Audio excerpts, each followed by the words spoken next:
Hi everyone. It really is fabulous to see so many of you have found time to join us today. A big thank you and a very warm welcome from us at HL.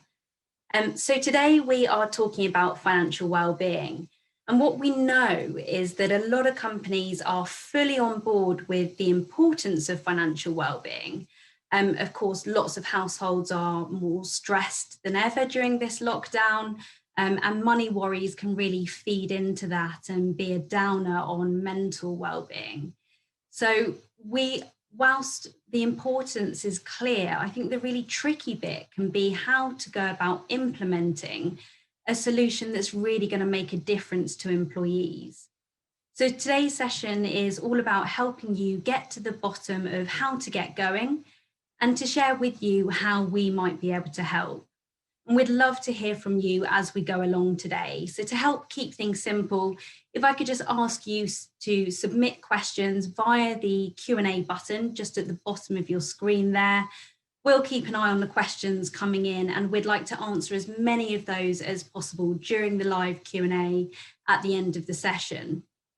My colleague Christian is helping me out today. He's behind the scenes and will make sure everything runs really smoothly. So no pressure on you, Christian, today. Just to kick off today's webinar, I'd like to just bring up some embarrassing mugshots and make some introductions. So my name's Emma.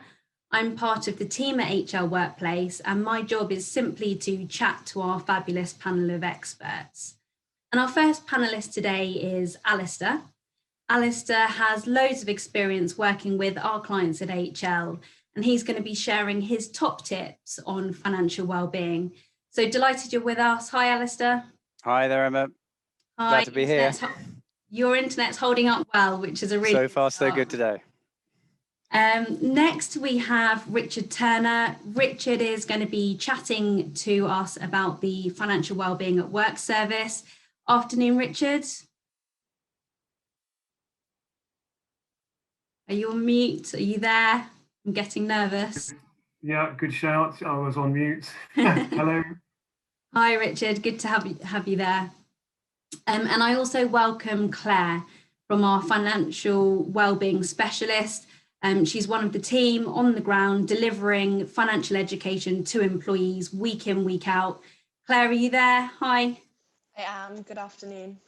Fabulous. Good to see you, Claire. So before we chat to Alistair, we'd like to just run a quick warm-up poll. So we're kicking off with the question of what's your primary purpose of a financial wellbeing strategy? So that might be something you've done in the past, something you're looking to do looking forward, or something you aspire to do. So I'm just going to launch that poll now, which hopefully you can see on screen. It's multiple choice. I'll just give you a minute to read that through.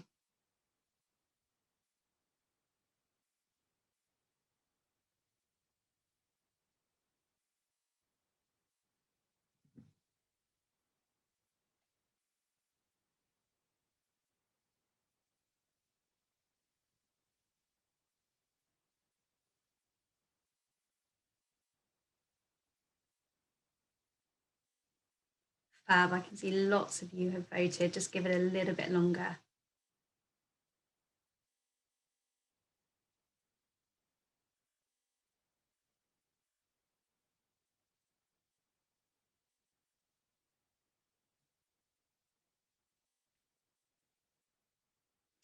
Brilliant, thank you. Oh, still lots of answers coming in actually.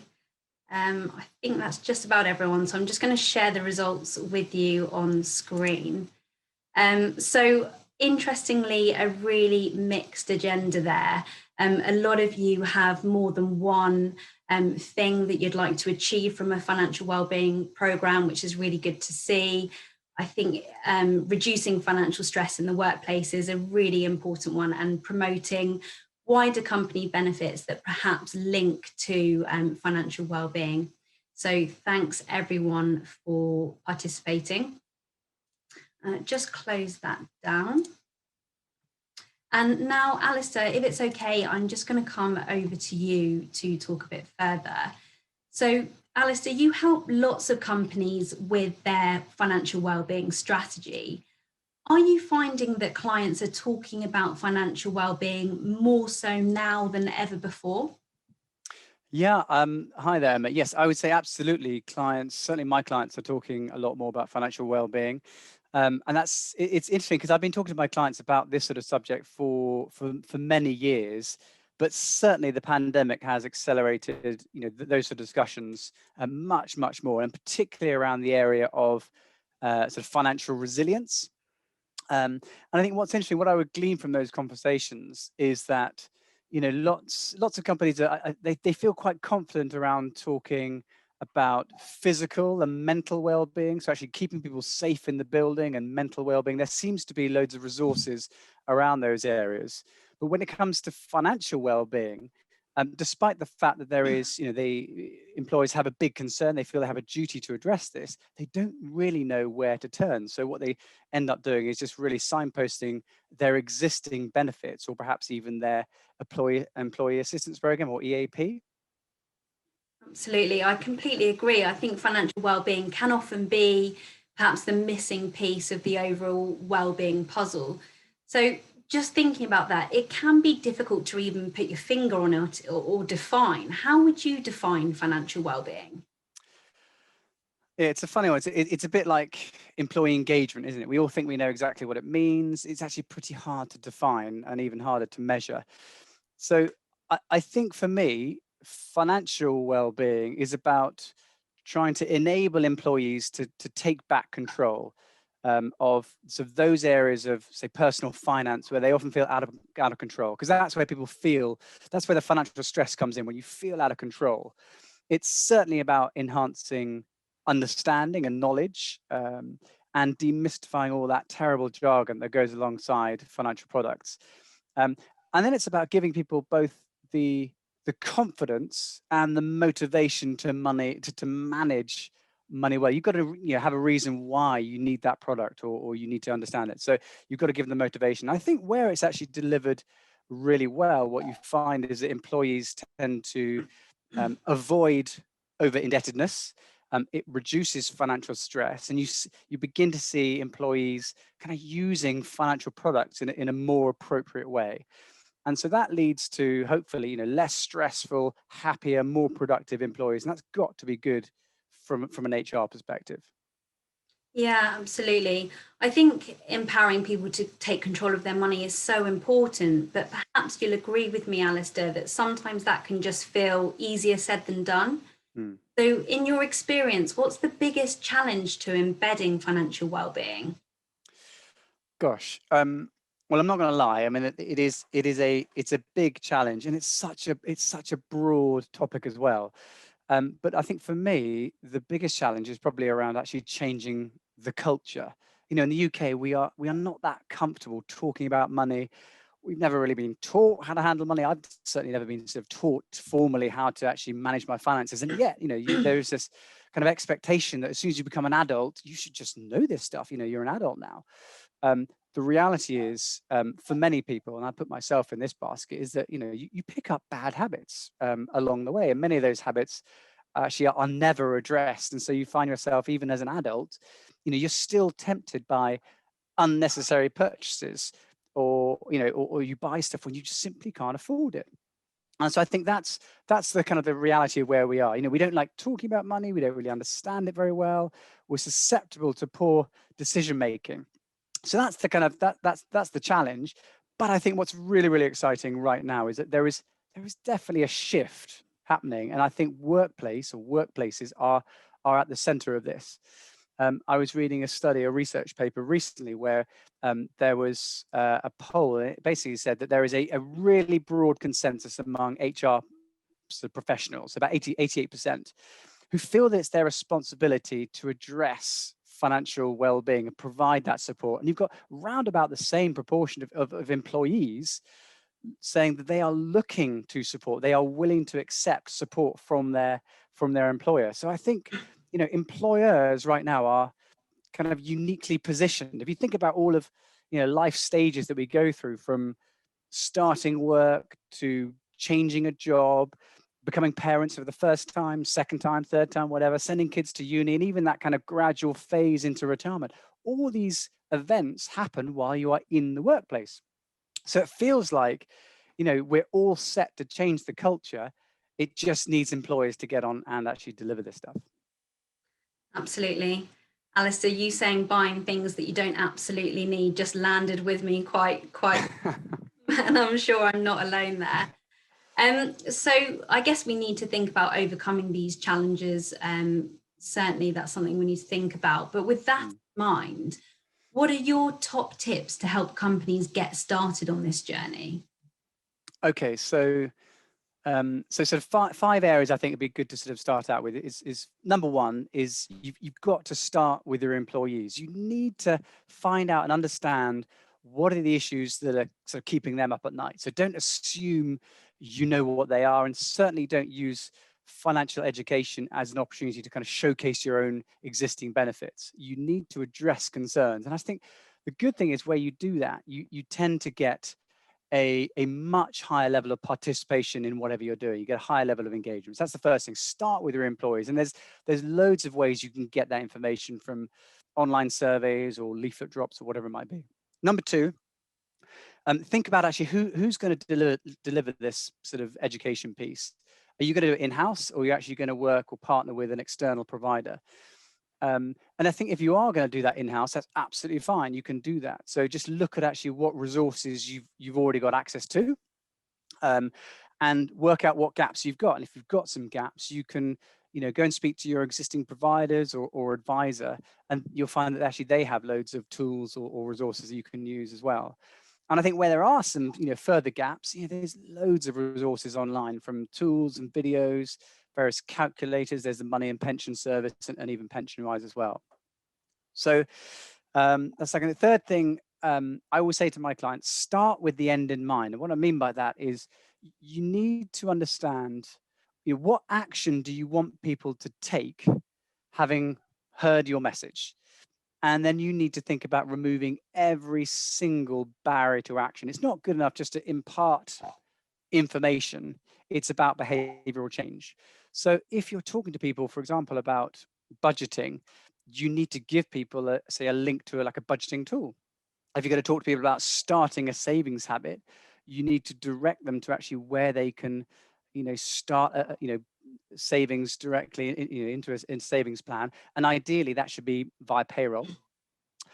Fourth thing, think about trying to build in some form of measure of effectiveness. How successful has this strategy been? And so think about, if you're whatever you're doing, think about how many people have clicked on a link to a budgeting tool, how many people have registered for, say, online access to a pension, how many people have completed an expression of wish or set up a payroll ISA. These are all measurable statistics which you can get from your various providers, and it will help you develop your plan, and you'll see how successful or not you've been. If it hasn't worked, that is valuable too, because you can actually change what you do next time around. And the final thing I'd say is, like I said, this is a broad topic. So aim for progress and not perfection.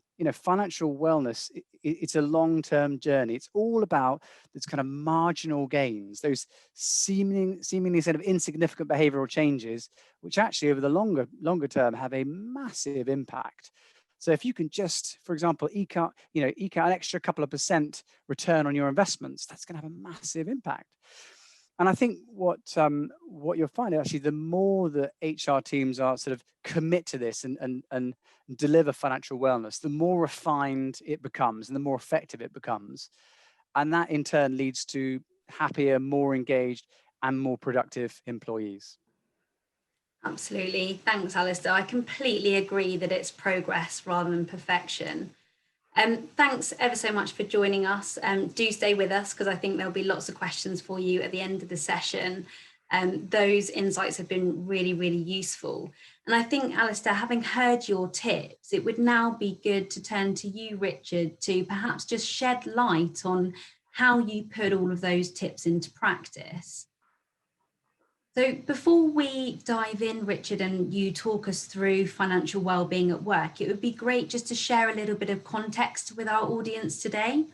So when did HL launch this financial wellbeing service and why? Well, thanks, Emma. Yes, well, we actually launched this as a standalone service in August last year. But if we kind of back up a bit, is what we were doing before that. We've actually been providing financial wellbeing to tens of thousands of employees for many, many years. So it's actually something we're really experienced at. And that usually would come as part of our corporate pension service. The reason we decided to launch it as a standalone service is we could go back to the early days of COVID. I think people were pretty much in shock. You know, people being furloughed, people losing their jobs, families were under a lot of pressure. We actually launched a series of free financial wellbeing webinars, which went down so incredibly well. We actually thought it was at the right time to offer a standalone service where clients didn't need to move their pension schemes to us, but they could certainly access Claire and her colleagues and offer a really good quality financial wellbeing service alongside existing providers. Yeah, and Richard, when you were looking at building this service, I know you took on board a lot of client feedback. Could you just sort of summarize what you heard from clients about what they were looking for? Yeah, so when we talk about clients, we're actually really talking about both employees and employers. So if we look at it from the employees' point of view, they were telling us that they want to have the confidence to make better decisions with their money. Like Alistair was saying, you know, there isn't enough guidance out there, certainly not enough education to put people in that position. Also that it should be meaningful for their stage of life. So as Alistair was saying, you go through lots of these sort of moments of truth through your life where you do really need some professional help. So it's got to be meaningful for different stages of life. And also, so for goodness sake, you just avoid all the jargon and all the acronyms, just keep it in plain English that we can understand. Now, from an HR's point of view, it's a bit different. So it needs to be easy to implement. We know HR people are really under a lot of pressure at the moment and absolutely working flat out. Also needs to be reasonably priced. Budgets are being really squeezed at the moment, so it's got to be justifiable. And also, they're very keen for us not to be there as a product provider, and certainly, not to put employees in a position where they think they're going to be sold something as part of the process. So it's very nice to be there on an impartial fee-based basis. Absolutely, that sounds absolutely spot on. So just turning now to the financial wellbeing at work service, could you talk us through the journey that you've mapped out for companies? How have you gone about making it really easy? Yeah, well, the first thing to make sure is that you're actually delivering something that people want, and the only way to establish that is actually to ask your employees what they want by means of a survey. So we can either provide that survey software, or employers can do it themselves. But that establishes the areas for employees to actually which topics we're going to be delivering to them. So once we've established what people want, then it's a matter of promoting it positively and in a language that people understand. So we can help by writing the emails, putting some branding on it so it looks and feels very much kind of in tune with your corporate branding as well. We also provide access to electronic booking links so people can book into both the webinars and the one-to-ones in advance, so you've got it in the diary. And then we're delivering the webinars at a time to suit the business. So sometimes it might be early morning, lunchtime, or when people are taking shift breaks. So we're quite flexible in terms of how we deliver the webinars. We also offer a limited number of one-to-ones as well. And this is where people can really explore their own situation, ask the sort of questions that maybe they were a bit nervous about asking in a public forum. But also, there are crucial times of life where you should really be taking advice and guidance. So that the whole idea of that process is to enable people to identify their own objectives and just sort of look into their own situation and work out what they could be doing better. There are some crucial times of life, as I said, where you should certainly be thinking about taking proper financial advice. And there's a team of financial advisors behind the scenes that we can introduce employees to. It's not an ulterior motive of ours, but they are there. And coming into retirement, maybe coming into a large lump sum of money, that would be a great time to sit down and have a full financial review. Now, all the way through this process, you will have a team of named contacts at HL, so myself and some colleagues. So you've always got someone at the end of the phone or end of an email, so we can respond really quickly. And once we've actually run the event, then we'll actually produce a report so that you can justify that to the people who paid for it. And we'll be looking at who turned up, what sort of questions people were asking. As Alistair said, actually measuring the success of that process by seeing what sort of actions people have taken, and actually just hearing from people. It's just might have been a matter of saying, gosh, I never understood how tax relief works on pensions, or I never knew that I could put an ISA into my child's name, something like that. Just some really good positive feedback. So end to end, hopefully we make it as simple and as easy and as productive as possible. Absolutely. Thanks, Richard. So I guess in a nutshell, the key thing that really makes it easy for clients is that every single part of that journey is taken care of by HL. Is that what you'd say, Richard? Yeah, as I said, we know people are really snowed under, and what you really don't want to be doing is running the program yourself. We, as I say, we've done it for a long time. We know what we're doing. All we'll be looking for is just steers and sign-offs along the way, and pretty much we can run it for you. Perfect. So Richard, at the heart of the offering, I guess, is the employee webinars and one-to-ones. So I'm now just going to bring in Claire to find out a little bit more about that. Claire, if I can just ask you first about the webinar side of things. They're the presentations that you deliver to employees to help empower them to take control of their money. Could you start by just giving us a high-level overview of the breadth of topics on offer? Of course. So you can see that there are 12 sessions available, and they're under 4 main headings. So you've got financial education, guide to investment, financial planning, and 50+. So we've had years of delivering these financial education topics, and we know that they land really well with employees. There is something for everyone, so there is a topic to suit every life stage. For example, for those in their 20s and early 30s, then getting onto the property ladder tends to be the top of their financial priorities, and we would want to ensure they do that efficiently and that their money works as hard as they do. It's also important to stress that all of the sessions have been designed so that they are purely information, they're educational, so we're not there in a sales capacity. Thanks, Claire. I think you touched on something for me there personally. I look back at my late 20s and no one had explained the options to me in terms of how you save for a first-time home. So I very simply just saved my house deposit in my NatWest current account. And it would have been lovely to get more support. So I too am really passionate that employees are kind of supported at all life stages. So in your experience, just looking at these 12 topics here, which tend to be the most popular? Yeah, I guess that really differs depending on the demographic and the age of people. As we said, their different life stages require different things. So what is a fund is a really key session. It's applicable at all ages. Investments are fundamental for medium and long-term savings, and that's due to the hidden risk of inflation. Plus, there are new areas we can talk through, such as responsible investing. Due to the pandemic, one topic that's been increasingly popular over the last 12 months is financial resilience. So that really stresses the importance of protecting before investing, and we can highlight the benefits that are offered specifically by the company. And we'll also talk through the importance of having an emergency fund, so a cash cushion for any unexpected events or what ifs. The budgeting and debt management module is similar to that in some regards, and it really tends to appeal to millennials.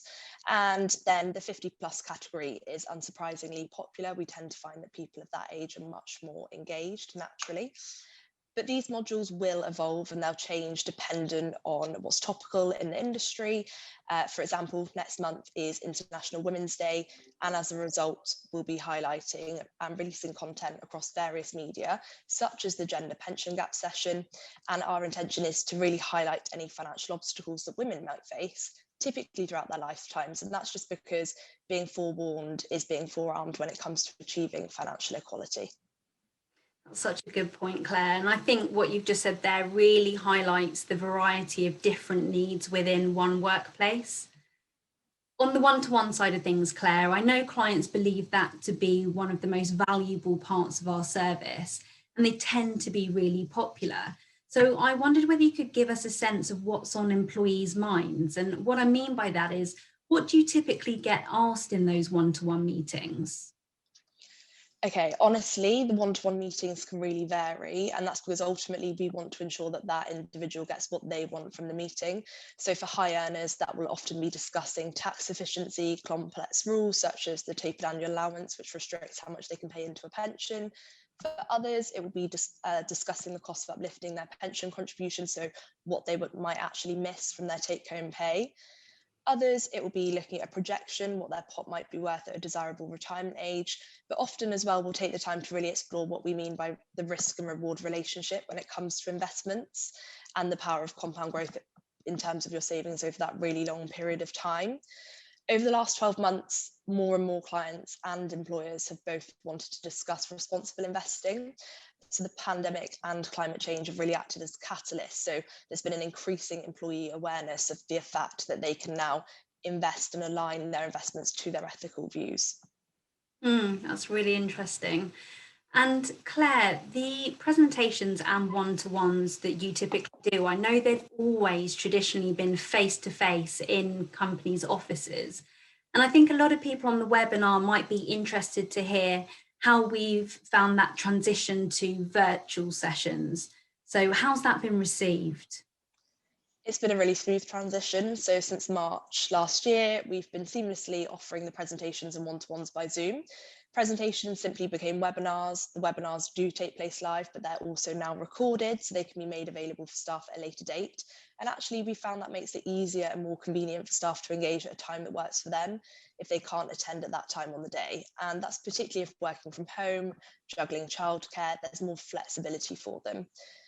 We've also found during live webinars that the questions on average, we're receiving more of them, and that's because actually people can push a question through the Q&A function and they can do that away from their peers, so they're not having to do that in front of their colleagues. They can do it anonymously. So Zoom combined with home working has actually created a unique opportunity for them to do that discreetly through their laptops. All one-to-ones conducted to take place via Zoom or by phone, and we've done just over 3,600, again, over just under a 12-month period. And actually, from an employee perspective, nothing has changed. So they still get their one-to-one session. There's an opportunity to ask any questions that they might have regarding their own personal circumstances, or they can delve deeper into a topic that we've covered in a webinar that they didn't quite fully understand. And we'll screen share so that we can use visual aids to really prompt and assist that conversation. Good stuff. I think that's really reassuring to hear that it is still working well for employees. And just finally, Claire, whilst I have you, it'd be interesting to hear more about the team who's actually in front of employees day in, day out. Could you give us a sense of how qualified and experienced the team at HL are? Yes, so I've been on the team now for about 3.5 years, and prior to the pandemic, we were all typically at employer offices for 3 or 4 days a week. So the nuts and bolts of what we do does involve presenting to employees on whichever topics are most relevant to their particular demographic, and we'll also offer one-to-one. So we're a team of 12, and the vast majority of us have actually achieved the CISI diploma in regulated financial planning. Those who haven't are currently studying towards it. We're a young and dynamic team, so that often brings a different spin to what are complicated and dry topics. So it's really our job to engage our employees, to get them talking and learning about their finances. And once they're in control of their finances, ultimately they've got more choice. Absolutely. I think a young and dynamic team is definitely often a breath of fresh air. Claire, thanks ever so much. I know you have an incredibly busy schedule, so really appreciate you being with us as the closest touch point to employees. Richard, I'd just like to come back to you and ask whether you could just share with us what's included in the financial wellbeing at work package and the cost. Yeah, sure. So one of our main objectives was to keep it just very transparent and reasonably priced. So we did a lot of market research into what else was available out there. We wanted our HR, our HR audience to be able to present it easily to their senior management or their board, so you can get sign off, and to be able to see exactly what you're getting for your money. So we've actually got 3 packages, 3, 5, or 10-day program. As a 3-day package, it's just a really easy way to get started with financial wellbeing. And at £5,000, it's a very reasonable sort of entry cost. You don't get the survey or the branded emails, but it does give your employees a really good flavour for 3 topics across 3 webinars and up to 30 one-to-one. So perhaps it's a good way to dip your toe in the water for financial wellbeing, or indeed if you have fewer employees. You then have the 5 and 10-day programs at £7,500 and £13,500 respectively, and they kind of lend themselves more to being part of a financial wellbeing week, or even a financial wellbeing month. And that could well tie in with bigger wellbeing events like a benefits fair, a flex window, or other wellbeing programs. Now that's the full end-to-end service that we talked about earlier on, where we do the employee survey and the emails, and of course the follow-up report to measure the success of the event. So if you look at the number of employees you've got, if you take it on a cost per head basis, this could work out really cost effectively. Absolutely. Thanks, Richard. And just thinking about the 5-day programme, for example, how would you suggest those days are spread out? Would it be over 1 week, 2 weeks, a month? What would you suggest? Well, the 5-day programme lends itself particularly well to a financial wellbeing week, and we think this has been quite popular where people have had a benefits week, or maybe you've had a flex window opening, which is very often open over a week or something. So it lends itself quite well to a wellbeing week. If you wanted to spread it over a bit further, then you might want to bump it up to the 10-day package, and then you could have some days that you could spread out over the rest of the half of the year, or even have something dropping in a regular basis throughout the year. Okay, that all makes really good sense. I'd just like to take a moment to thank the audience for the questions that are coming through, but please do keep them coming as we are soon about to go to live questions. Before we turn to that, just a quick final poll for today. We would love to ask you when you might next roll out a financial wellbeing initiative. I'm just going to launch that on your screens now and give you a minute to respond.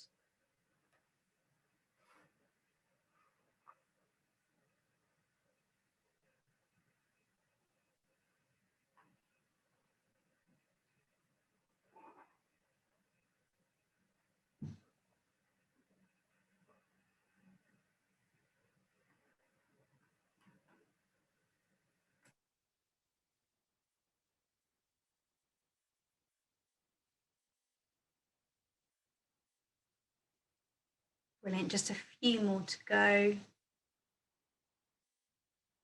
And I'll share the results in just a moment with you.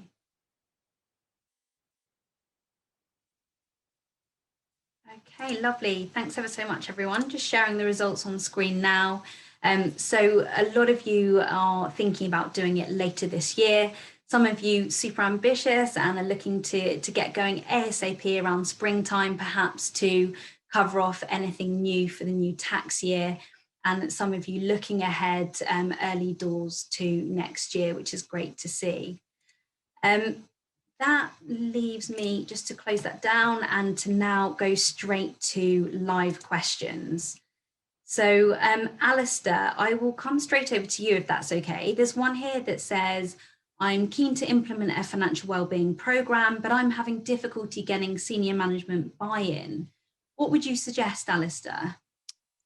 Gosh, okay. Yeah, it's an interesting one, because I think as sort of HR professionals and as people sort of delivering financial wellness, we know the benefits to doing this, but very often senior management focus perhaps more on the cost, and in some cases they can appear a little bit more sort of removed and a little bit out of touch with what's going on in the wider workplace. I think what works well is actually if you can kind of state what the tangible business benefits are and link financial well-being to those sort of rates. So things like absence rates, employee engagement scores, employee retention, if you keep those sorts of details, that works and makes for a much more compelling argument. There was, again, a stat I was reading just recently about 77% of respondents to this survey believe that actually money worries it impacts the ability to at work. And so the reality is that a lack of financial resilience does actually impact work, and it impacts on the bottom line. You know, financial worries impact mental health, and mental health impacts productivity. So I think if you can link into those sorts of metrics, I think it'll make for a more compelling case. Thanks, Alistair. That's really helpful. Richard, just one for you here. When's a good time of year to do financial wellbeing at work, and could this coincide with a flex window? Maybe on mute.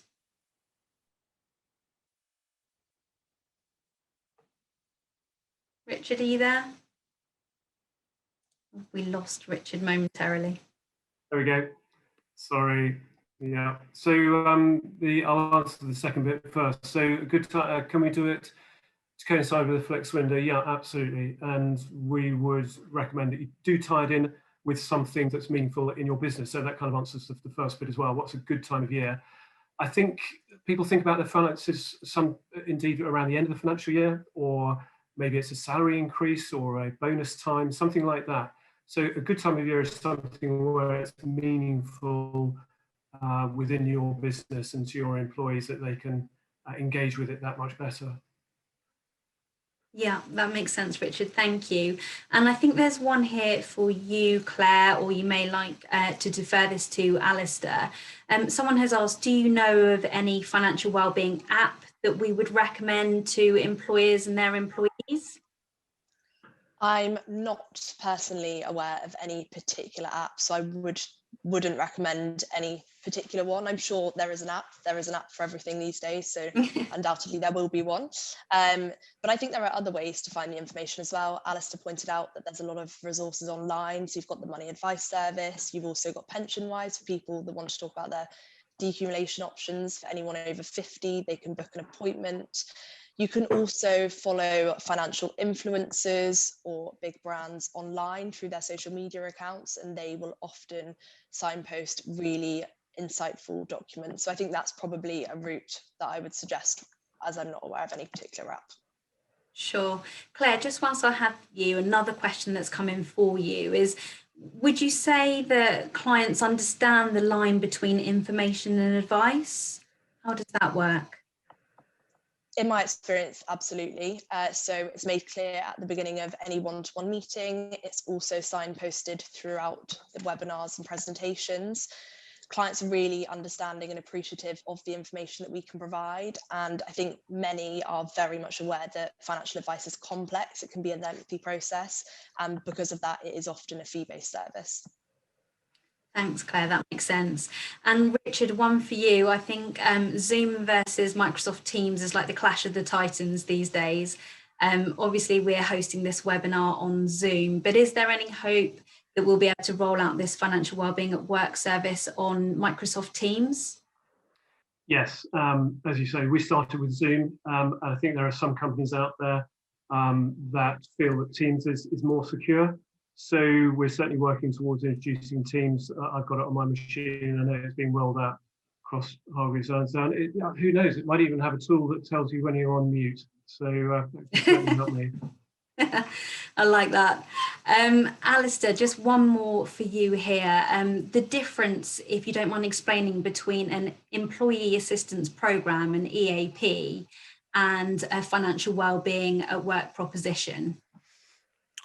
Right. Okay. So EAP is really valuable. I don't want to sort of downplay that in any way, and it certainly is a real lifeline for some individuals. I think the difference is, I think there is a perception that EAP is often seen as like a last resort, whereas I think financial wellness is sort of far more preemptive. It's about, working on the basis that prevention is better than cure. So you're addressing those topics before they become an issue.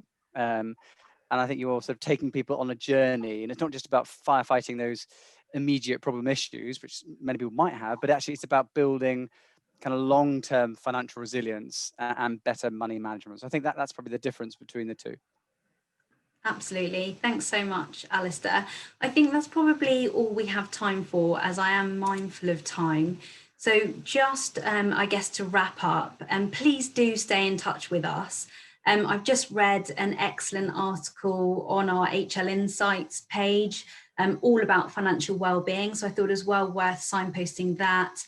Christian, who's working behind the scenes, will actually just share the link with you all now. There's lots of great webinars on YouTube, both Q&A style webinars like we've rolled out today for HR and reward professionals, but also a bit of a taster of what we actually deliver to employees as well. So do have a look at our YouTube site if you'd like a bit of a taster. There's nothing quite like a riveting compliance slide to wrap up a webinar. I'm just going to leave those notes up for just a quick moment. And whilst you take a read, just a reminder about International Women's Day, which Claire mentioned, which is coming up on the 8th of March. So Claire will be doing a series of interview videos with industry experts, just finding out more and chatting through the challenges that women face around managing their money. And we'd love to share those videos with you when they're ready. But that really is it from us today. Just an opportunity to say a really big thank you on behalf of the team here at HL. We do hope you enjoyed today's session. Thank you ever so much for participating and submitting your questions. Thanks again. Take care, particularly if it's icy outside, and have a great day. Bye.